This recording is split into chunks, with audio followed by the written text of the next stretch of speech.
Dok, gimana sih dok kalau makan siang gratis dan susu gratis itu bisa mencegah stunting nggak sih? Kita simak dalam video berikut ya. Preview.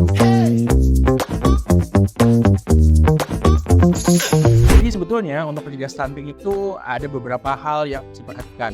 Memang diperhatikan dari ketika orang tua hamil, perhatian kehamilannya, memperhatikan keadaan janinnya, taksir berat janinnya juga sesuai, makanan yang ibunya konsumsi juga sama harus bernutrisi, dan juga nantinya mikronutrisi yang memang bukan misalnya potasium, asam folat dan sebagainya yang nantinya bisa menunjang pertumbuhan dan juga perkembangan janin itu harus terpenuhi juga ketika dalam kehamilan. Jadi sejak dalam kehamilan 1000 hari pertama itu sudah kita perhatikan. Kalau misalnya lahir dengan baik gitu ya, tidak ada prematur, tidak berat badan lahir rendah, bahkan tidak ada misalnya kelainan kongenital, itu bisa jadi sudah menjadi kehamilan yang baik. Lalu step selanjutnya adalah kita perhatikan nanti pertumbuhan dan perkembangannya di usia-usia emas. Usia 0-2 tahun itu sangat krusial karena otak sedang dalam pesatnya berkembang di usia tersebut. Jadi perhatikan nutrisi dan juga stimulasinya. Kita tahu kalau nutrisi itu harus sesuai. Jadi kalau 6 bulan itu diberikan ASI, lalu 6 sampai dengan 24 bulan diberikan MPASI. Dan semuanya ini termasuk nutrisi yang nantinya menunjang pertumbuhan anak. Kalau misalnya ini sesuai pun targetnya sama. Kita cek pertumbuhannya. Kenaikan berat badannya juga tercukupi, tinggi badannya juga naik sesuai dengan target usia. Lalu lingkar kepalanya juga meningkat. Akhirnya apa? Pertumbuhan bisa dikatakan baik. Nggak cuma hal itu, tetapi kita perhatikan ini perkembangannya.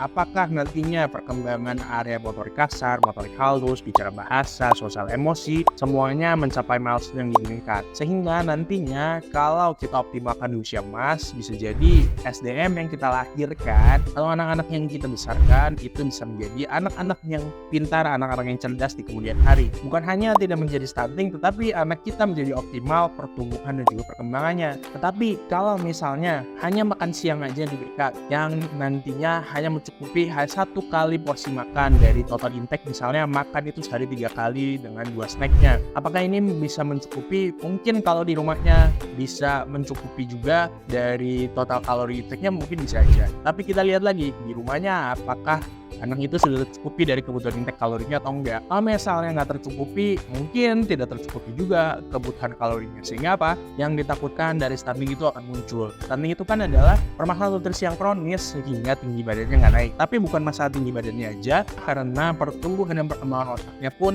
tidak optimal. Nantinya apa? Berdampak dengan IQ anak itu sendiri. Bahkan menurut penelitian datanya, kalau anak sudah terjadi stunting, itu bisa menurunkan 20 poin IQ-nya. Sehingga apa? Sehingga kecerdasan pun akan berkurang. Walaupun misalnya nanti hasilnya pun masih average gitu ya, masih rata-rata, tetapi kan itu udah mengurangi potensi IQ yang seharusnya anak itu bisa capai.